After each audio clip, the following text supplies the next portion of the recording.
எல்லாருக்கும் வணக்கம். நான் Hema Subramanian. Welcome to home cooking Tamil. காளான் வச்சு நான் நிறைய ரெசிபிஸ் செஞ்சுருக்கேன். சில லிங்க்ஸ் எல்லாம் உங்களுக்கு நான் டிஸ்கிரிப்ஷனில் தரேன். இன்னைக்கு நம்ம பார்க்க போகிறது ஒரு அருமையான சைட் டிஷ். இது சப்பாத்தி ரொட்டிக்கெல்லாம் ரொம்ப நல்லாயிருக்கும். இந்த சூப்பரான ரெஸ்டாரண்ட் ஸ்டைல் காளான் மசாலா கறி எப்படி செய்யறதுன்னு பார்க்கலாம். டிஃப்ரெண்ட்டான இந்த மஷ்ரூம் கறி ரெசிபிக்கு நான் 600 கிராம் மஷ்ரூம் எடுத்திருக்கேன். மஷ்ரூம்ஸ் நல்லா சுத்தமாக க்ளீன் பண்ணிட்டு சின்ன சின்ன பீசஸாக கட் பண்ணி எடுத்துக்கலாம். ஒரு அகலமான கடாயில் 3 டேபிள் ஸ்பூன் எண்ணெயை ஊற்றி, எண்ணெய் சூடானதும் ஒரு துண்டு பட்டை, 3 கிராம்பு, 2 ஏலக்காய், 1 டீஸ்பூன் ஷாஹி ஜீரா சேருங்க. சப்போஸ் உங்ககிட்ட ஷாஹி ஜீரா இல்லைன்னா நீங்கள் நார்மல் ஜீரகம் கூட யூஸ் பண்ணிக்கலாம். இப்போ பொடிசாக நறுக்கின 2 பெரிய வெங்காயம் சேர்த்துட்டு நல்லா கலந்து விடுங்க.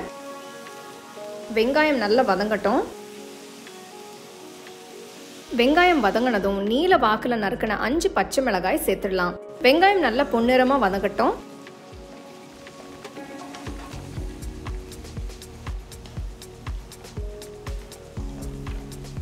ரெண்டு டீஸ்பூன் இஞ்சி பூண்டு விழுதை சேர்த்து வதக்குங்க.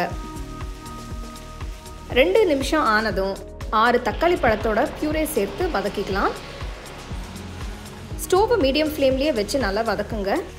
தக்காளியில் இருக்கிற தண்ணி எல்லாம் வற்றி மசாலா நல்லா வேகட்டும்.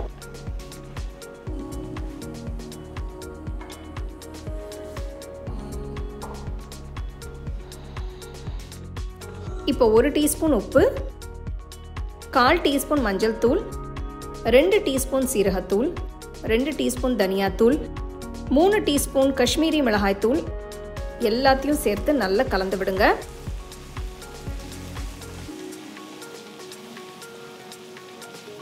இப்போ நறுக்கி வச்சிருக்கிற மஷ்ரூம்ஸை சேர்த்துக்கலாம். பாருங்கள், மஷ்ரூம்ஸ் எல்லாம் எவ்வளோ ஃப்ரெஷ்ஷாக இருக்குன்னு. இதே மாதிரி ஃப்ரெஷ்ஷான மஷ்ரூம்ஸாக பார்த்து வாங்கி இந்த மாதிரி ஈவனாக கட் பண்ணி யூஸ் பண்ணுங்கள். ஒரு 5 நிமிஷம் பிரட்டி விட்டு வேக விடுங்க. பாருங்கள், மஷ்ரூம்ஸ் மேலே எல்லா மசாலா நல்லா கோட்டாகி வெந்துட்டுருக்கு. இந்த ஸ்டேஜில் 1.5 கப் தண்ணி ஊற்றி வேக விடலாம். நல்லா ஒரு தடவை கலந்து விடுங்க. நம்ம யூஸ் பண்ணுற மஷ்ரூம்ஸ்க்கு தகுந்த மாதிரி, சேர்த்துருக்கிற மசாலாக்கு தகுந்த மாதிரி தண்ணியை அட்ஜஸ்ட் பண்ணி சேர்த்துக்கலாம். பாருங்கள், கலர் எவ்வளோ டெம்ப்டிங்காக இருக்குன்னு. இப்போ உப்பு டேஸ்ட் பார்த்துட்டு தேவைப்பட்டால் சேர்த்துக்கோங்க. நான் இப்போ கொஞ்சம் உப்பு சேர்க்குறேன். இது ரொம்ப ஈஸியான டேஸ்டியான ஒரு சைட் டிஷ். இதோட வாசனை அருமையாக இருக்குது. இப்போ கடாயை மூடி ஸ்டோவை சிம்மில் வச்சு ஒரு 10 நிமிஷம் வேக விடுங்க. கறி இப்போ அருமையாக ரெடி ஆயிடுச்சு. இப்போ 2 டீஸ்பூன் கரம் மசாலா சேர்க்குறேன். ஒரு தடவை நல்லா கலந்து விடுங்க.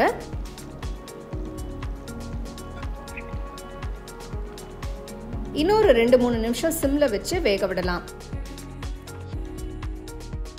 ஃபைனலாக கொஞ்சம் நறுக்கின கொத்தமல்லியை சேர்த்து ஸ்டோவ் ஆஃப் பண்ணிடுங்க. இப்போ மஷ்ரூம் கறி ரெடி ஆயிடுச்சு. இந்த கிரேவி நீங்கள் ரோட்டி, சப்பாத்தி, ஃபுல்கா மட்டும் இல்லாமல் ஜீரா ரைஸ், புலாவுக்கு கூட நீங்கள் சர்வ் பண்ணலாம். ரொம்ப ஈஸியாக, ரொம்ப டேஸ்டியாக இருக்கும். கண்டிப்பாக ட்ரை பண்ணி பாருங்கள்.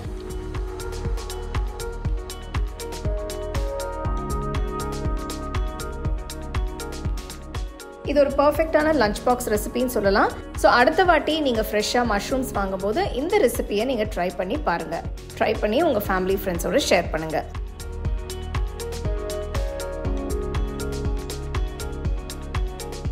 உங்களுக்கு இந்த ரெசிபி பிடிச்சிருந்தா லைக் பண்ணி, ஷேர் பண்ணி, ஹோம் குக்கிங் தமிழ் சேனலுக்கு சப்ஸ்கிரைப் பண்ணுங்கள். மறக்காமல் பெல் ஐக்கானை கிளிக் பண்ணுங்கள்.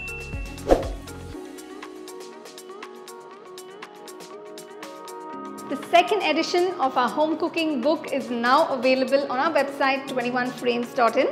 I'll give you the link in the description. You can go and check it out. The book is currently available only in India for now, so you can place your orders on 21frames.in.